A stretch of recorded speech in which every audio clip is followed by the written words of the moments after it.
The rules of the tournament are simple. Our fates would not be settled by the size of our armies. By the stupidity of our script. Hey, don't get mad yet. You don't know what I'm going to say. Don't get mad. Come on, they haven't even finished the opening. You got to give them a chance. Hey, settle down. Get back. They would be decided by combat.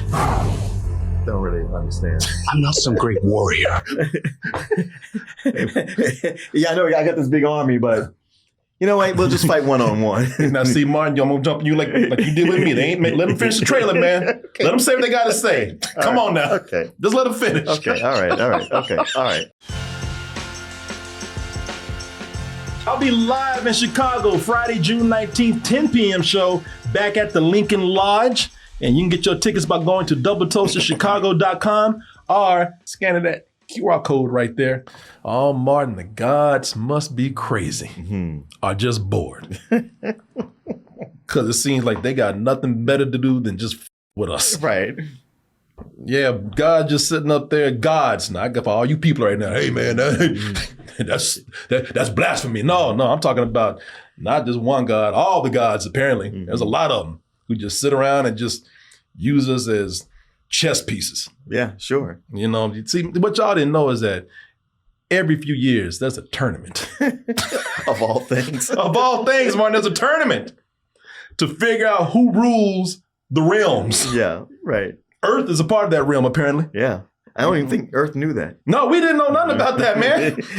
Yeah, man, that's between y'all. Yeah, all these people out there fighting and doing all this kung fu and crazy stuff and these fatalities. We just been sitting there.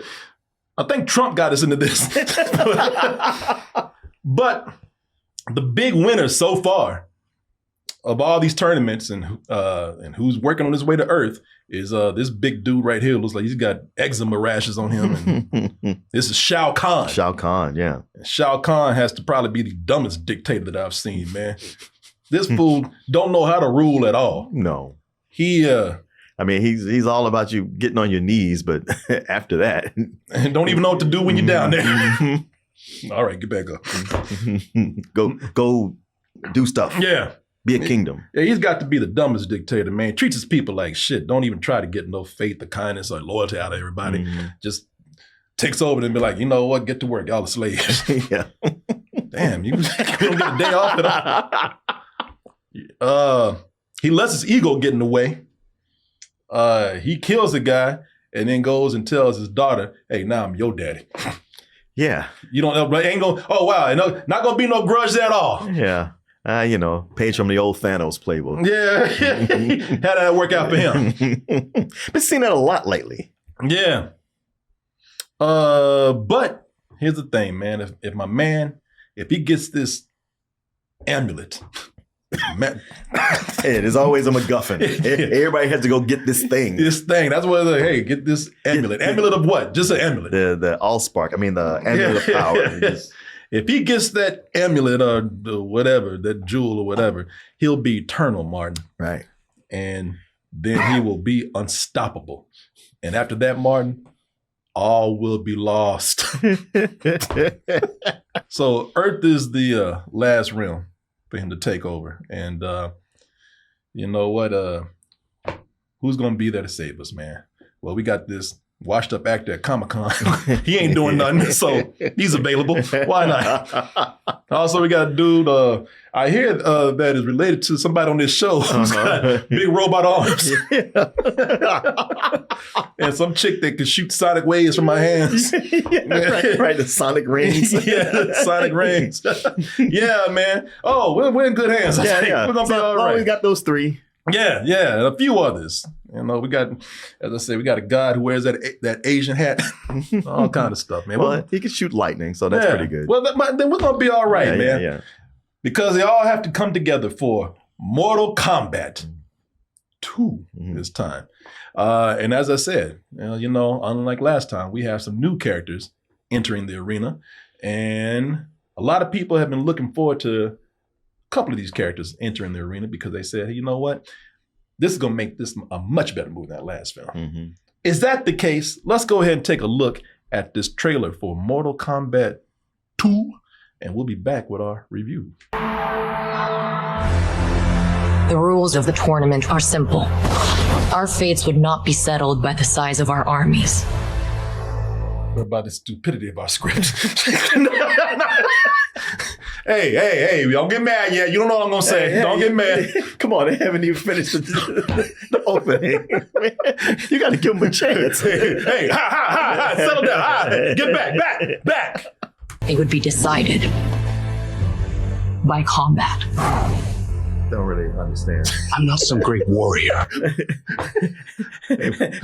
Yeah, I know. I got this big army, but you know what? We'll just fight one-on-one. Now, see, Martin, I'm going to jump on you like you did with me. Let them finish the trailer, man. Okay. Let them say what they got to say. Come on now. Okay. Just let them finish. Okay. All right. Okay. I'm not some champion. Get over here! We're laughing at that man, Martin. That was involuntary. I'm so sorry. Mark, get over here. You laughing at me? Get over here! Mortal Kombat 2. Oh, Martin, everybody's mad at me. Yeah, see what you did. Yeah, you already talking trash about this movie, man. You know this movie was fun. Leave this movie alone. What were you expecting? It's Mortal Kombat. Hey, listen. I know that's what some of y'all are saying right now. And I'm going to tell you something. I'm not one to make excuses for a movie. You know, I'll give it a pass just because it's adapted from something that's maybe kind of simple or even silly. You know, I'm not one to do that. But this is Mortal Kombat. You know, I mean, it's kind of like, hey, I know people saying, what did you expect? I get that. But, you know, that being said, being that this is Mortal Kombat, this is based on a game that only has a story to have an excuse for people to come in and beat the shit out of each other. And kill each other in the most gruesome ways. Yeah. Yeah. They just had to give you a reason for those people to get together so you can play a game. Oh, man, you don't understand. You don't know the lore. The lore. Oh, we got that lore. Oh, Lord. There we got that lore.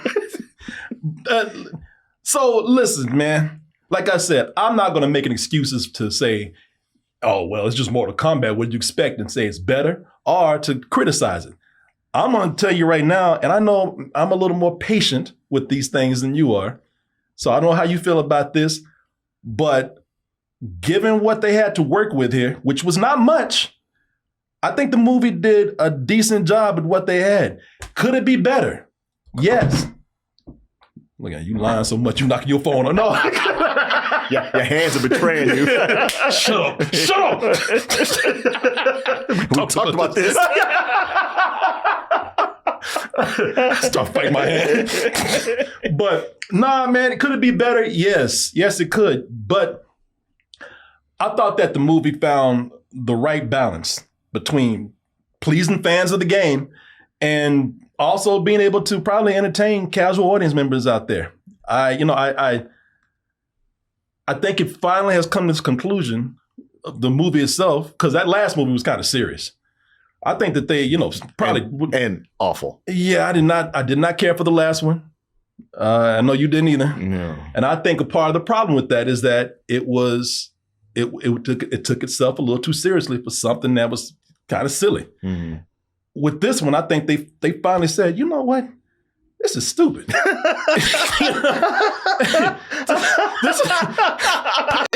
what I mean? It makes no sense. We got things in this movie like a wizard that can make an eyeball that shoots lasers.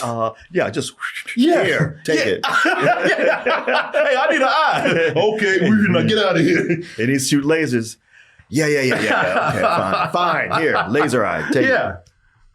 But I think they said, hey, listen, with all that going on, let's not take ourselves too seriously. This shit is goofy.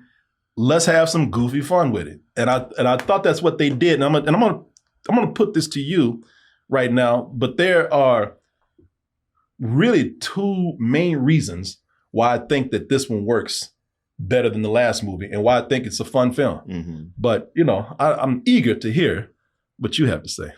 Well, I mean, when you talk about what they had to work with. Yeah. It's just, it could be better.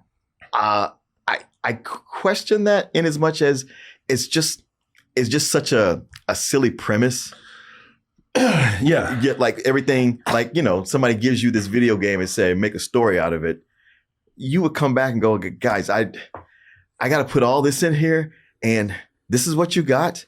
I don't know how much better you could do with that. I mean, like to make that better movie, you'd have to just go, I got to break this down. I got to strip it to the studs and start over. And then the fans would be like, what is this? This is not the game I played. Oh, I think it can be done. I mean, but that's that's neither here nor there because I still liked what I saw here. Yeah. I mean, there's no getting around it. A bunch of the acting is questionable.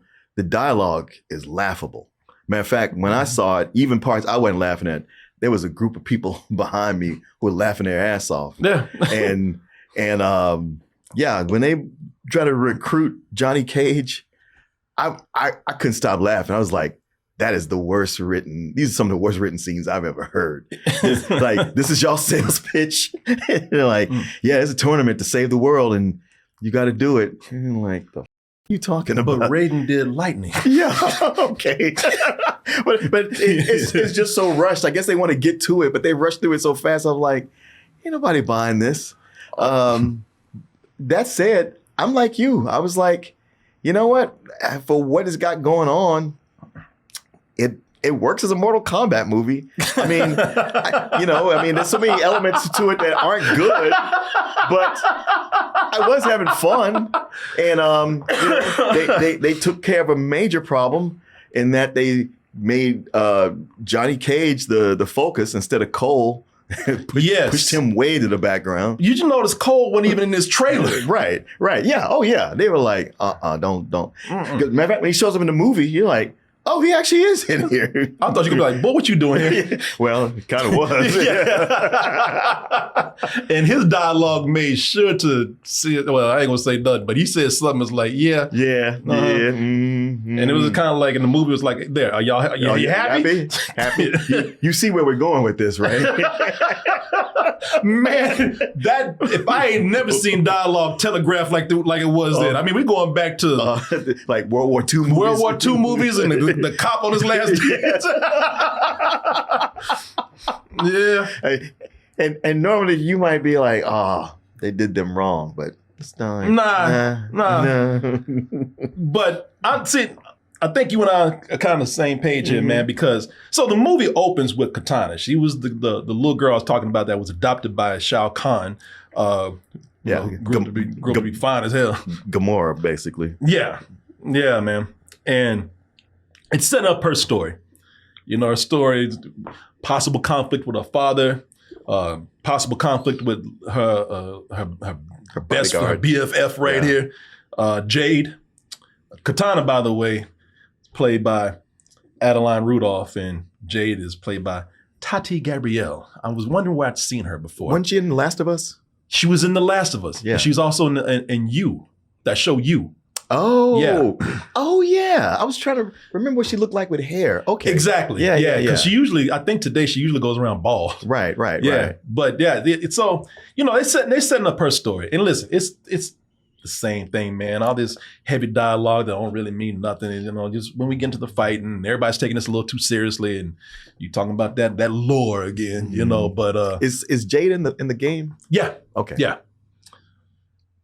And by the way, I'm not an expert on the game, by the way. I played the early games. I'm not a big fighting game person. I do know about Mortal Kombat, but not nearly as much as other people out there.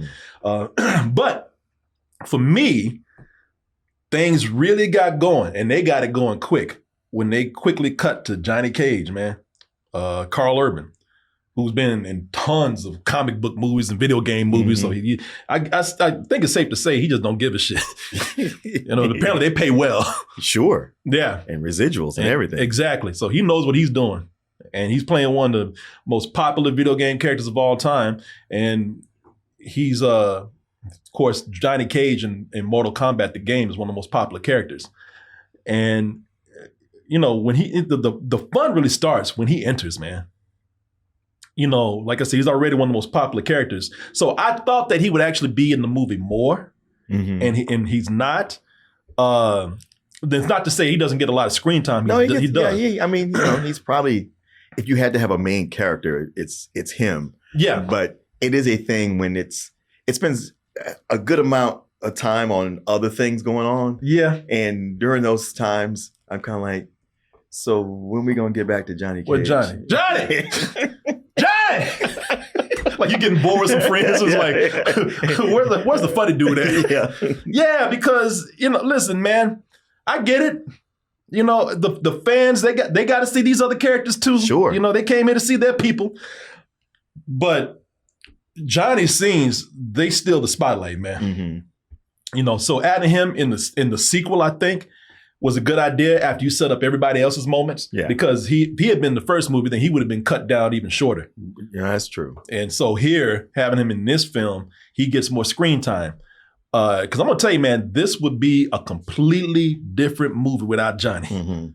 His absence would be missed. And possibly another character I'll mention later. And that's not the shit on the other characters here, man. But, you know, because it wouldn't be Mortal Kombat without them. But they don't have as much personality as Johnny Cage, man. They don't have, as you know, Johnny seems to be the one to come in and be like, I get it, this is dumb. You know? Yeah. Yeah, you know, he seems to be the guy who comes in is like, you know, I'm like, y'all, I see this shit, it's crazy. Yeah. Well, he's more like, this is stupid. Yeah, that's exactly. Especially when they give him the pitch, like, man, these are the stakes, this is what it's all about. He's like, yeah. All right, that's about the dumbest thing I ever heard. I'm gonna go back. I'm gonna go back to being a has-been because that's better than this shit. Yeah. And I love it too because they give his ass a speech, and it's that speech in every movie that's supposed to make you stay. And Johnny sits up there and he thinks about it. And he's like, huh? Yeah, y'all, I'm out, man. I actually thought he entertained them longer than I would have. But I really would have just, if somebody came to me with all that, I would have just thought, okay, this is a prank. Yeah. This is probably for your YouTube channel. Nice and all. Yeah, exactly. I'm bouncing. No, this is some bullshit either way. Y'all drugged me or something. I don't know what's going on. Y'all set up some AI shit around. I don't know, but I'm out. But man, he's the one with the most personality.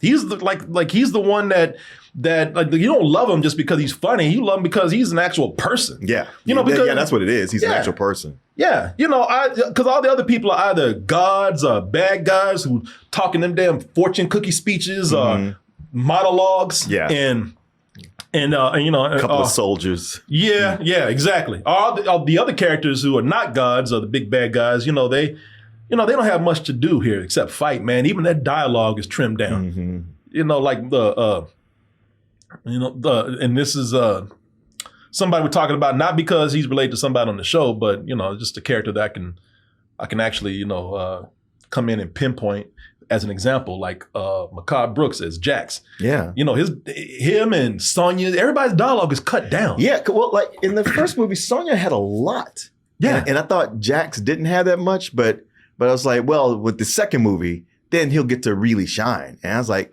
I think he had less to do this time. Yeah, exactly. Yeah, really, all these characters have less to do since they've already been introduced, except come in and just wait for their big fight scene, and that's where they really shine. Is, you know, they just, everybody has a big fight set piece that they do. So, you know, that's cool. But, you know, and the thing is, they're kind of being not as serious as they were in the first one. But the reason why they're not being as serious is because everybody loosens up when Johnny comes around. True. You know, there's even a point where everybody like looking at Johnny and making fun of him because he's gonna die. They're like, "Yeah, that's your ass, man. You dead. Yeah, ooh, they're gonna whoop your ass good." You know, and that's the time that they start being people. Other times they're walking around. Yes, we must enter the tournament. And okay, stop, stick your chest out, put your arms down. Johnny's also the most relatable, you know, because he doesn't come into the movie trying to be all badass. You know, as we've already stated, he's washed up.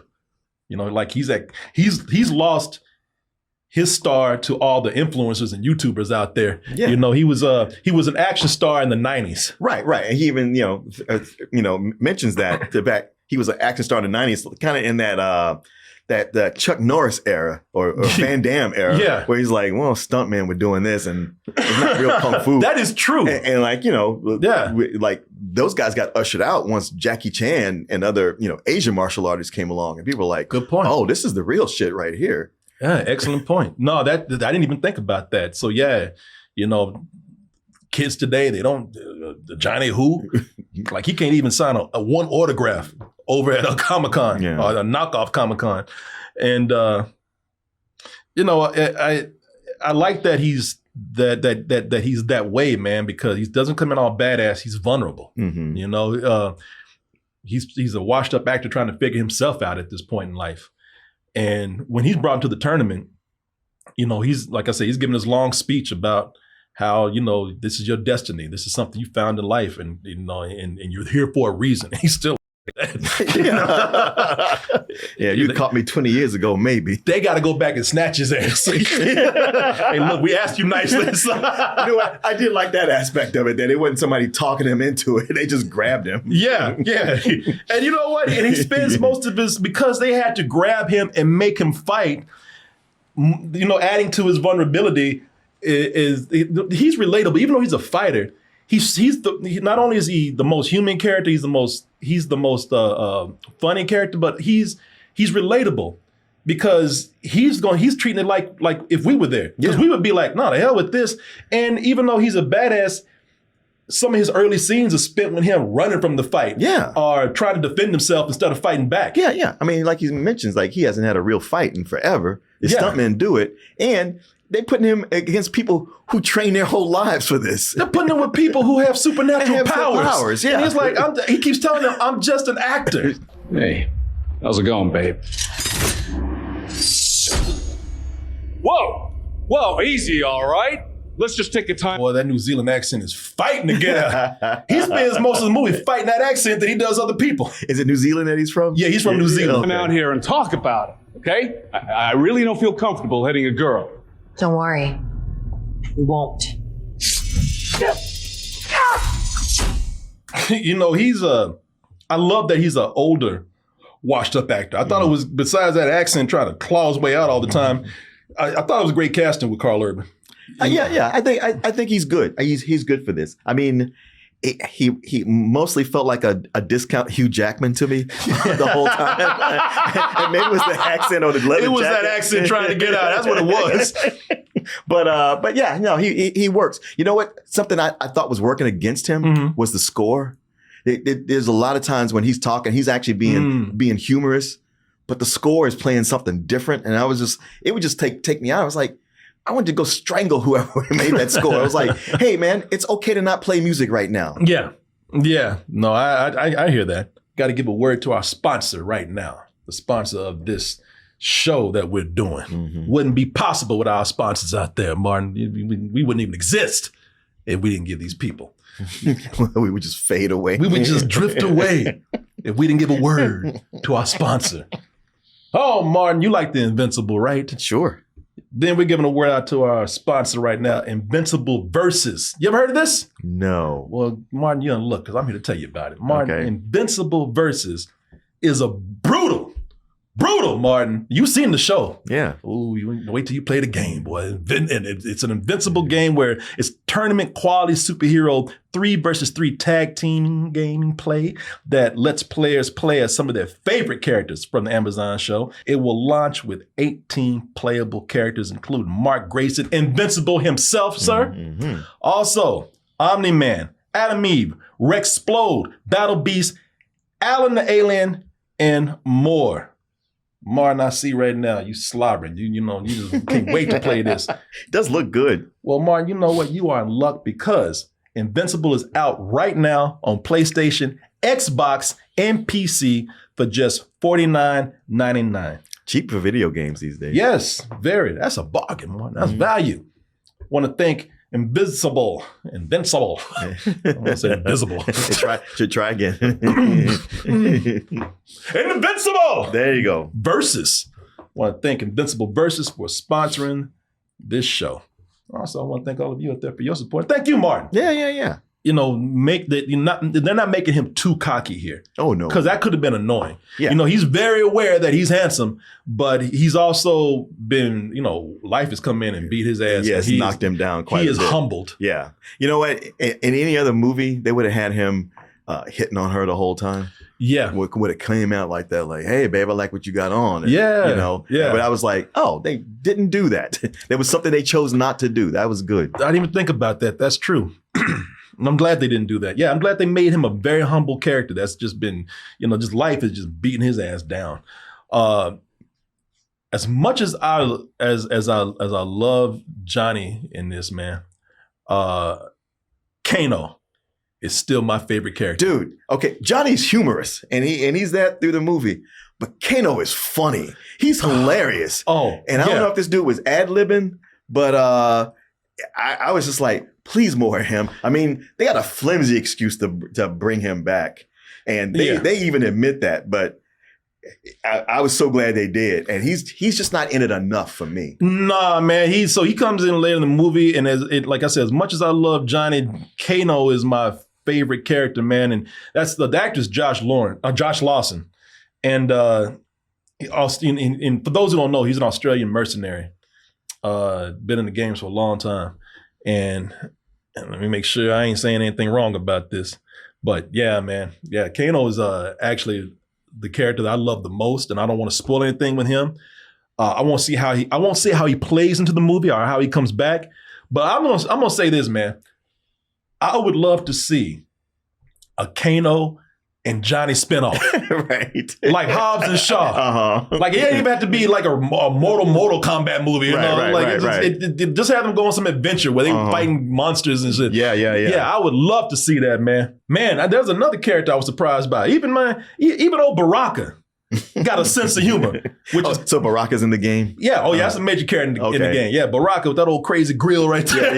Yeah. I didn't think they would make him as funny as he is, man. Yeah. But they did something interesting with him where they showed you his world, they showed you his culture, and and the character is kind of adorable in a way, man. The character's really funny. Well, that whole thing, like as far as the plot goes, that's an aside. It's such a side quest that like you really didn't even need it, but it's some of the best stuff in the movie. It is. And it's some of the goofiest stuff, but you know what? Because they really, really, really didn't take it seriously and just made it kind of just almost Pixar funny in a way. It's kind of cute. Yeah, I was gonna say it's adorable. Yeah, it's adorable. It's actually really funny what they do with that scene. I think it's one of the best scenes in the film because that's the one that really, really gets it. It's like, man, the hell all this old crazy serious, all this lore and shit. Let's have some fun. And the makeup is incredible. Yeah, 9 hours. Yeah. Oh, okay. Yeah, I normally seeing something like that, you can kind of see the seams or it starts to kind of the cracks. But I was like, nah, this is good.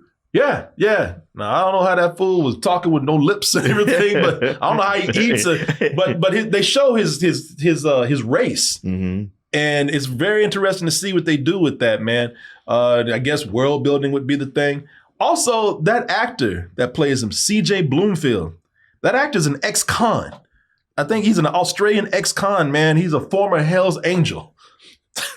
And he looks just like that. I don't know where that 9 hours went, but no, the dude's an Australian. Correct me if I'm wrong, because I just read this. He got arrested and served time for extortion and threats to kill. Oh. And seems like the nicest guy. Wow, he sounds like that character, Mr. In Between. Yeah, you should see like when he's on the red carpet. Yeah. Man, you would never know this dude's an ex-con. Hello, CJ. Lovely to meet you. We tested it out in pre-production at 9 hours to get a whole prosthetics and teeth on. 9 hours? 9 hours. I'd do it all again tomorrow. He's just happy. Is he Maori? He might be. Huh. No, I think another thing that they get right with this is they actually incorporate the gameplay into, and it's gonna sound crazy for something that we said doesn't have much story, but they incorporate a lot of gameplay into what story they do have here. And if you don't know the game, you don't play the game, you don't have to notice. If you do play the games, I think you'll notice, and and it'll be cool the way they just kind of worked it in without having to draw attention to it. Okay, I didn't notice anything. Yeah, that's the thing. You don't have to. I don't play, so I don't know what I was missing. And you never stop to be like, what is that? Why did they do that? Yeah, I never did that. You know, because look, for example, in the game, you know, when you're fighting and if you finally get to a point where you got a fatality going on or you have a finishing move, if you don't pull your finishing move, and tell me if I'm right about this. It's been long since I played the game, but if you don't do your finishing move, your character or the losing character would just fall and collapse, and it'll say you won. They do that in the movie, and they work it in a way that, again, you didn't notice it, but I could. If it's what I think it is, I could point out to you and be like, "Wow, that's kind of cool," because the character would just sit up there and just be staggered. Yeah. And then just collapse if you don't do anything. Okay. And they have a very clever way of working that into the story that they have Interesting. here. You know, also there's a lot of gore, as you see right here, but it still doesn't feel excessive. It doesn't, because if you've seen those fatalities. Oh yeah. Yeah. Every edition they go further out. They go crazy and crazy. Like these fatalities are like 5-minute moves now. They just tear somebody apart and disassembling them, putting them back together and tearing them down again. Yeah, you know, it does. So considering that, you know, it's not that excessive. I think there's probably 1 or 2 fatalities there that are like the game, but they only do it when it means something. Oh yeah, it was one that was pretty sweet. Yeah. I don't know if it's the one I'm thinking of that you're thinking of, but you know, like one character got it bad as a service to the fans out there, and then one character just got it bad because, well, they had it coming. So, you know, I think that. Did you notice that the fights with Shao Kahn were very similar to the fight in Game of Thrones with the Mountain versus the Viper? I didn't notice that, but I can see that. He's so big. Yeah, he's so big, but that whole like, stabbed a bunch of times like he's going down, but still somehow reaches out and grabs that other person. And well, also that's like the game, because you impale people over and over again. You get sliced and you keep fighting. So But I just noticed like there was 3 different fights with him that all reminded me of that. Yeah, every person has a good fighting scene. Many of them are on obvious green screens. Way obvious green screen. Yeah. But that, you know, when they're doing that that really does just kind of add to adds to the feeling of the game. Because there's a lot of backgrounds that are just like the game. Right. Yeah, I thought, it didn't bother me because I was like, okay, this feels like the game. Also, a thing that distracts from the green screen is they would have some really good fight choreography in those. Like stuff that was like, damn, this is a cartoon, but that was impressive. Oh, no, you don't. Get over here! Get your ass over. I guess they say that in the game. They do. Okay. That's from the first game. Because I was like, that piece of dialogue didn't fit. So I was like, this must be a callback to the game. It is. That actually does not fit that character at all when you see that character. Yeah, this is an Asian character. All of a sudden, he's from New York. Yeah, hey, get over here. Get over here. Yeah, but no, the fight choreography is good. And it's Mortal Kombat. That's what you come to see the movie for. You know, in addition to all your favorite characters. So, yeah, man, as I said, this is not great. You know what I mean? And I don't think anybody was going in expecting this to be amazing. If it ended up being that, then awesome. You know, then you got more than what you bargained for. But I think people can get exactly what they're going in to see. You know, it's a thin, flimsy story that's just used as a setup for a fighting game. But I think it's admirable what they really did with it, man. I think they put in the work. They put in the work to actually make the things that matter very good. Like I said, putting in the gameplay into the movie and incorporating into the story, getting certain characters right, just the tone of like going in and having fun, you know, and not taking it as serious as the first film, man. I give this a matinee. I had a real good time with this, and I actually look forward to what they do in the next one because they're setting up a next one. Clearly. Oh yeah, that's true. That's true. Yeah. You know, I've been fearful of these video game movies because you know, like they would seem like a time when they're like, oh, they're on the rise, and then it's like, no, they've settled into just being just playing only to the fans. And this is one I think strikes that right balance of that. Yes, it definitely plays to the fans, but as somebody who's not a fan, I still found a lot of enjoyment in it. I mean, the plot is simple enough that it can be understood, but it doesn't feel like it. You know, with so many of the other movies, and even with the first movie, with the first movie, I had so many places where I was just like, huh?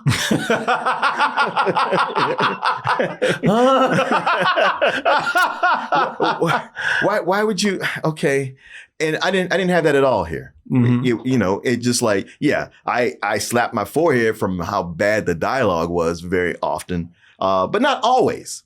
Some of it works pretty well. And then, you know, having a character, you know, focus on a character like Johnny Cage, who, you know, he's not just the audience avatar. He does play a significant role in all this. Yeah. And it's fun. The fighting was cool. And it's like, I get it. You know, it's not enough to make me go like, man, I want to play the games. But I was like, this movie was way more enjoyable than it had any right to be. And it fixes all the problems from the first movie. Yeah. So I walked out going like, you know what? That was a matinee. Man, it was good enough to where I wasn't going to do it because they were asking for damn near $30 for it in IMAX. But if that had just been a little bit lower, like $20, I would have paid to see this on IMAX. Well, oh yeah. Well, the thing was like the only other time that I could go see it, because I was like, I'm not buying online. I'm going down to the theater. Yeah. And then they were like, well, that's the D box. And I was like, and so it's $20. I was like, God damn it. All right. You got your ass beat by a chair. Yes, I did. Man, listen, I get it. On paper, D-Box sounds like it's fun and immersive, and it is not. I constantly had like wind blowing in my ear or getting wet every time there was blood splatters or just the chair throwing me all around. Matter of fact, there's a scene, I think Johnny Cage is falling. Yeah. And we were just like this the whole time. Whoa, yeah. I would never go see a fighting movie. Yeah, and they were just like, well, you could wait till 3:30, and I was like, well, that's 30 minutes away, and then there's gonna be another 30 minutes of trailers, and no, I can't do that. I just got to go ahead and break down and do this one. Yeah, no, I get it. I get it. It's funny because I got some video of you watching the movie. She getting your ass beat by 2 chairs. Or would you look at that? You made it to the end of the video. That means you really like us. So just go ahead and press that like button and subscribe while you're at it. And check out our other channels, our social media like Instagram, TikTok, and our Patreon where we have new stuff coming up all the time. And we'll see you on the next video.